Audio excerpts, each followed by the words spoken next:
جب سب لوگ ساتھ چھوڑ کے چلے جا رہے ہوتے ہیں نا، جن لوگوں سے سب سے زیادہ ہمیں ایکسپیکٹیشن ہوتی ہے، سب سے زیادہ امید ہوتی ہے، وہی ہمیں چھوڑ دیتے ہیں. یہ ٹوٹ جاتا ہے، ہرٹ ہوتا ہے، ہمیں برا لگتا ہے، کچھ بھی اچھا نہیں لگتا. جتنا فرق ہمیں پڑ رہا ہوتا ہے اتنا ہم دکھاتے نہیں. ایسا ہوتا ہے کہ اندر شور ہوتا ہے، باہر شانتی.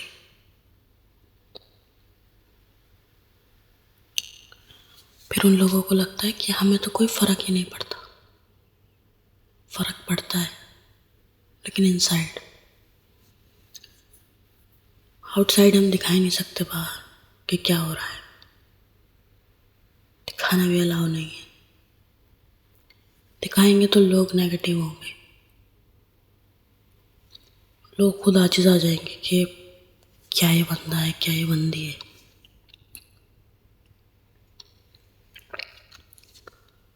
جس کے لیے آلویز چپ رہنا ہے.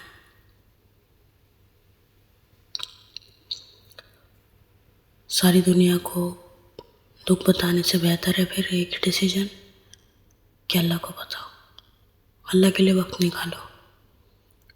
جس طریقے سے ایک پریشان حالت میں ہم کوئی اچھا دوست ساتھی ڈھونڈتے ہیں نا، کہ اس کو اپنے دل کی بات بتائیں، ہمارا دل ہلکا ہوگا. میں کہتی ہوں کہ کسی ساتھی کو، کسی انسان کو تو بتانے کی ضرورت ہی نہیں ہے. بہتر ہے کہ اللہ کو بتا دو. کم سے کم تمہیں کبھی اللہ تانے تو نہیں دے گا نا. کم سے کم کبھی اللہ تمہیں چھوڑے گا تو نہیں. اس حالت میں بھی تمہاری ایسے سنے گا جیسے کہ اس کا خود کا دکھ ہے. اللہ سے بہتر کون جان سکتا ہے ہمارے دکھ کا اندازہ، ہماری تکلیف کی شدت. ایک اللہ ہی تو ہے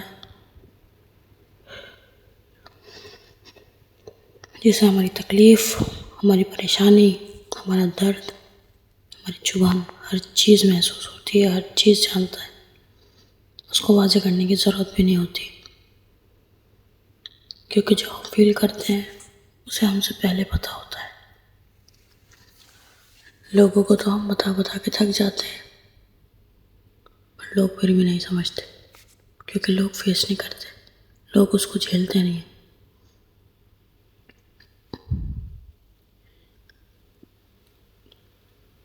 ہر طرح سے جب پریشانی آ کے گھیر لیں، خود کو بھی یہی کہتی ہوں کہ کمزور نہیں ہونا ہے، آگے بڑھنا ہے.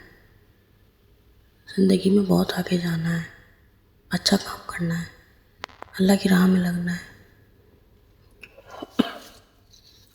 جو لوگ پڑھ نہیں پاتے ان لوگ کے لیے پڑھانا ہے، بہت محنت کرنی ہے، قرآن کو سیکھنا ہے، نماز کو اچھے سے کرنی ہے، اللہ سے لو لگانی ہے، اللہ کو زیادہ سے زیادہ سمجھنا ہے، زیادہ سے زیادہ یاد کرنا ہے. بس یہی چیز یاد آتی ہے مجھے. الحمدللہ الحمدللہ میرے زندگی کے ہر خواب پورے ہوئے. ایون وہ خواب بھی پورا ہوا جو میں نے سوچا بھی نہیں تھا، بس ایسے ہی سوچتی تھی. اور پھر جب سوچتی تھی تو شاید اللہ کو اپنے گھر بلانا تھا، اس لیے سوچتی تھی. اور اب وہ ایسی جگہ ہے کہ وہاں دوبارہ جانے کو دل کرتا ہے. دل کرتا ہے وہیں رہوں، وہاں سے آؤں نہیں. اتنی خوبصورتی، اتنی محبت ہے اللہ کے گھر میں کہ کیا بتاؤں آپ لوگ کو. جب میں عمرہ کر رہی تھی، ہمارا عمرہ تہجد میں ہوا تھا، تو ایسا ماحول تھا عمرہ کے دنوں مدینہ میں، مکہ میں، کہ دنیا کی تکلیف کیا ہوتی ہے، دنیا کی پریشانی، دنیا کا درد، ایوری تھنگ، سب کچھ میں بھول گئی تھی. Everything I forget. ہر ایک چیز میرے ذہن سے نکل گئی، میں بھول گئی.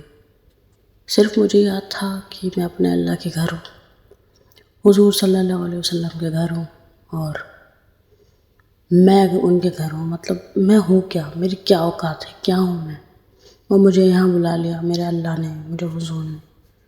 مطلب میں یہ سوچ سوچ کے حیران تھی، اور یہ سوچ سوچ کے میری آنکھوں سے آنسو تھے.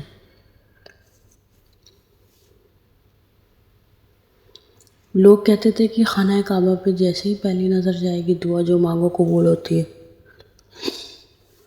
101% قبول ہوتی ہے. لیکن آپ کو پتہ ہے اس کو دیکھ کر کے تو میں دعا بھول گئی تھی. صرف اس کو دیکھ کر مجھے رونا ہی آ گیا، کیونکہ ان آنکھوں نے، زندہ آنکھوں سے اللہ کا گھر دیکھا اتنی چھوٹی عمر میں، تو بہت بڑی بات ہے. اللہ پاک تمام مسلمین مسلمات کو پہنچائے انشاءاللہ، آمین. سب کے ساتھ میں مجھے بھی بار بار پہنچائے. آپ کو پتہ ہے اللہ پاک سے جب ہم اپنے بہت سارے گناہ لے کے ہاتھ اٹھا رہے ہوتے ہیں نا اللہ کے آگے،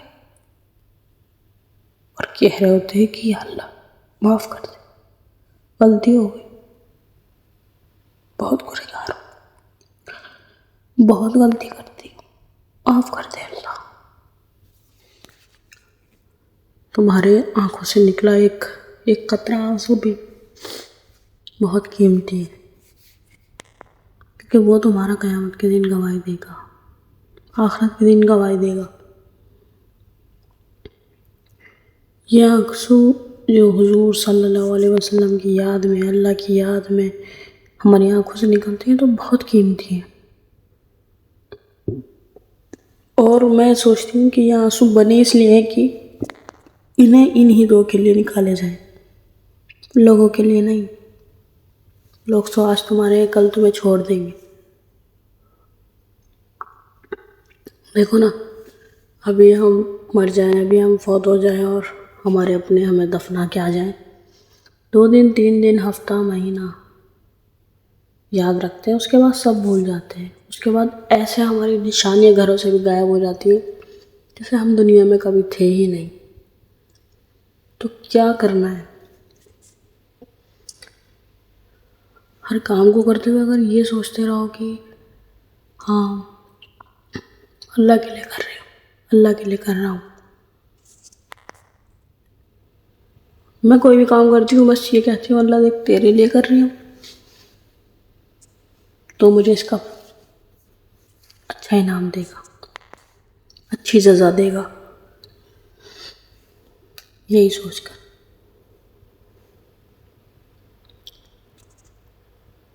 تمہیں لوگوں کو ایسے نہیں دکھانا ہے کہ تم کیسے ہو، لوگ تمہاری تعریفیں کریں، لوگ تمہیں اچھا کہیں. تمہیں ایسا نہیں بننا، تمہیں ایسا بننا ہے کہ اللہ تمہاری تعریف کرے، اللہ تمہیں پسند کرے، اللہ کو تم پسند آؤ.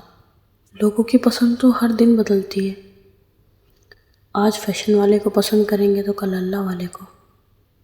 لیکن اللہ تو اپنے بندے کو ہی پسند کرے گا، اس کی چوائس کبھی نہیں بدلتی، ہماری چوائس بدل جاتی ہے.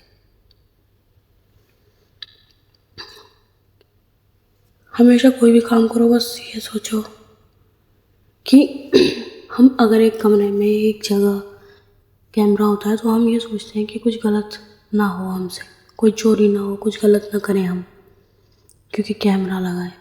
لیکن ہم یہ سب سے بڑی بات بھول جاتے ہیں، سب سے بڑا کیمرہ اللہ کا 24/7 ہر پل کے لیے آن رہتا ہے. وہ ہر پل ہمیں اپنی نظر میں رکھتا ہے اللہ، اور اس کا خوف چھوڑ کے ہم لوگوں کو خوف کھا رہے ہوتے ہیں، جو کتنی غلط بات ہے نا. جبکہ لوگوں کو جب تم اس چیز کا جواب دو گے تو تم کہیں نہ کہیں بچ بھی جاؤ گے، لیکن اللہ سے نہیں بچ پاؤ گے. پھر تو ذہن میں رکھا کرو اپنے اللہ کے لیے، اپنے اللہ کو یاد رکھو. میرے پیارے بہنوں، پیارے بھائیوں، قسم کھا کے کہتی ہوں اللہ کی، ایک بار اللہ سے بات کر کے دیکھنا، کبھی تہجد کے وقت رو رو کے تڑپ تڑپ کے اپنی دعا مانگنا، اپنے اللہ سے اپنی باتیں کرنا، بہت ساری باتیں. اور پھر مجھے اگلے دن انشاءاللہ تعالیٰ سب کچھ جب بہتر ہو جائے گا مجھے کمنٹ کرنا، میں انتظار کروں گی آپ لوگوں کے کمنٹ کا، اور دیکھنا انشاءاللہ مجھے میرے اللہ کی ذات پہ پورا توکل ہے، سب کچھ بہتر کر دے گا وہ۔ اس کو ایک بار اپنا دکھ بتاؤ تو صحیح، وہ تو یہی چاہتا ہے کہ تم اس کو بتاؤ، تم بتاتے نہیں ہو اس کو۔ ایک بار اس کو بتاؤ اور پھر دیکھو اپنی زندگی کو کیسے تبدیل ہوتی ہے، کیسے چینجنگ آتی ہیں، کس طریقے سے اللہ ساری چیزیں بدلتا ہے۔ اللہ اکبر، اللہ ہر چیز پہ قادر ہے، ہر چیز پہ قادر ہے۔ بس اب آپ لوگ کو یہ ویڈیو اچھی لگی ہو تو اس کو لائک اور سبسکرائب ضرور کیجیے گا، اور جو میں نے بتایا وہ کمنٹ ضرور کیجیے گا، اور صدقہ جاریہ سمجھ کے آگے شیئر کیجیے گا۔ جزاک اللہ خیر۔ Thank you so much watching my video all guys. اللہ حافظ۔ انشاءاللہ تعالیٰ اگلے ویڈیو میں نیکسٹ ٹاپک کے ساتھ ملتے ہیں۔